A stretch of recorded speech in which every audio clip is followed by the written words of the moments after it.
और आप समझते हैं कि वो सरकार टिकाऊ होगी। मुझे तो उसके टिकने के लक्षण नहीं दिखाई देते।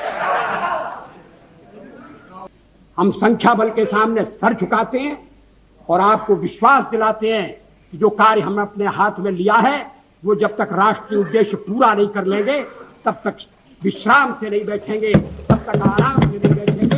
अध्यक्ष महोदय, मैं अपना त्याग पत्र राष्ट्रपति महोदय को देने जा रहा हूं।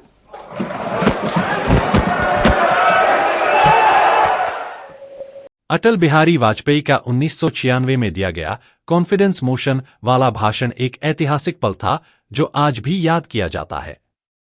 जब उनकी सरकार को विश्वास मत का सामना करना पड़ा तो वाजपेयी ने संसद में ऐसा भाषण दिया जो न केवल विपक्ष को करारा जवाब था बल्कि भारतीय राजनीति की ताकत और लोकतंत्र की सच्चाई को भी बयां करता था।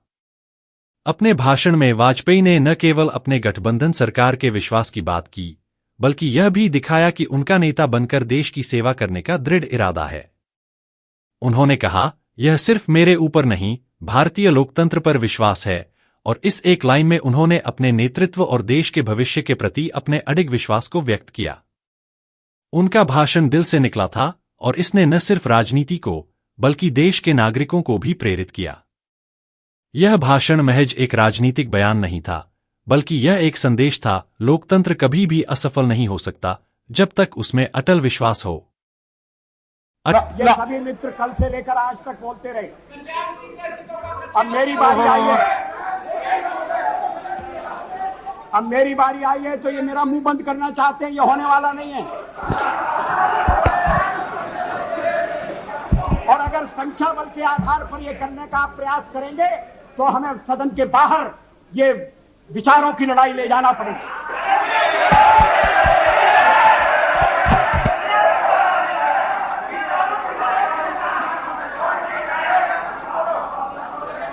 अध्यक्ष महोदय,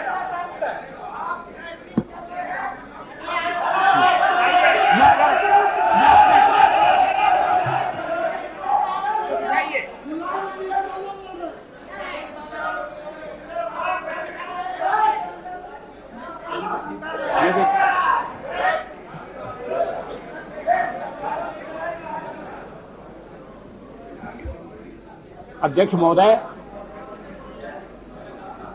मैं फिर प्लीज जहां से मैंने आरंभ किया था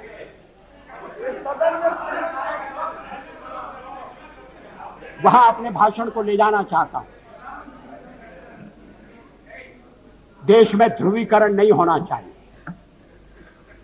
न सांप्रदायिक आधार पर, न जातीय आधार पर, न राजनीति ऐसे दो खेमों में बंटनी चाहिए कि जिनमें संवाद न हो, जिनमें चर्चा न हो। देश आज संकटों से घिरा है और ये संकट हमने पैदा नहीं किए। जब जब कभी आवश्यकता पड़ी संकटों के निराकरण में हमने उस समय की सरकार की मदद की है। उस समय के प्रधानमंत्री नरसिंह राव जी ने भारत का पक्ष रखने के लिए मुझे विरोधी दल के नेता के नाते जेनेवा भेजा था और पाकिस्तानी उसे देखकर चमत्कृत रह गए। उन्होंने कहा कि ये कहां से आए हैं, क्योंकि उनके यहां विरोधी दल का नेता ऐसे राष्ट्रीय कार्य में भी सहयोग देने के लिए तैयार नहीं होता। वो हर जगह अपने सरकार को गिराने के काम में लगा रहता है। ये हमारी परंपरा नहीं है, ये हमारी प्रकृति नहीं है और मैं चाहता हूं ये परंपरा बनी रहे, ये प्रकृति बनी रहे।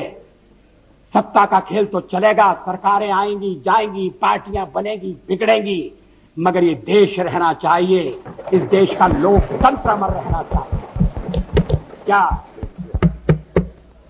क्या ये आज के वातावरण में कठिन काम नहीं हो गया है? ये चर्चा तो आज समाप्त हो जाएगी, मगर कल से जो अध्याय शुरू होगा उस अध्याय पर थोड़ा गौर करने की जरूरत है। ये कटुता बढ़ना नहीं चाहिए। हमारा जनाधार नहीं है, हमें लोगों का व्यापक समर्थन प्राप्त नहीं है। अगर आप हमें छोड़कर सत्ता बनाना चाहते हैं और आप समझते हैं कि वो सरकार टिकाऊ होगी, मुझे तो उसके टिकने के लक्षण नहीं दिखाई देते। वो पहले तो उसका जन्म लेना कठिन है, जन्म लेने के बाद जीवित रहना कठिन है। और ये सरकार अंतर विरोधों में घिरी हुई देश का कितना लाभ कर सकेगी, ये एक प्रश्नवाचक चिन्ह है। हर बात के लिए आपको कांग्रेस के पास दौड़ना पड़ेगा। और जब आप उन पर निर्भर हो जाएंगे, अभी तो मैं नहीं जानता, पहले चर्चा हुई थी, कुछ शर्तें लगाई जा रही, फिर चर्चा हुई कि कोऑर्डिनेटिंग कमेटी बनाना पड़ेगी। फ्लोर पर भी हम लोग कोऑर्डिनेशन करते हैं, उसके बिना तो सदन नहीं चलता। आप सारा देश चलाना चाहते हैं, बड़ी अच्छी बात है, हमारी शुभकामनाएं आपके साथ हैं। हम अपने देश की सेवा के कार्य में जुटे रहेंगे। हम संख्या बल के सामने सर झुकाते हैं और आपको विश्वास दिलाते हैं कि जो कार्य हमने अपने हाथ में लिया है, वो जब तक राष्ट्रीय उद्देश्य पूरा नहीं कर लेंगे, तब तक विश्राम से नहीं बैठेंगे, तब तक आराम से नहीं बैठेंगे। अध्यक्ष महोदय, मैं अपना त्यागपत्र राष्ट्रपति महोदय को देने जा रहा हूं।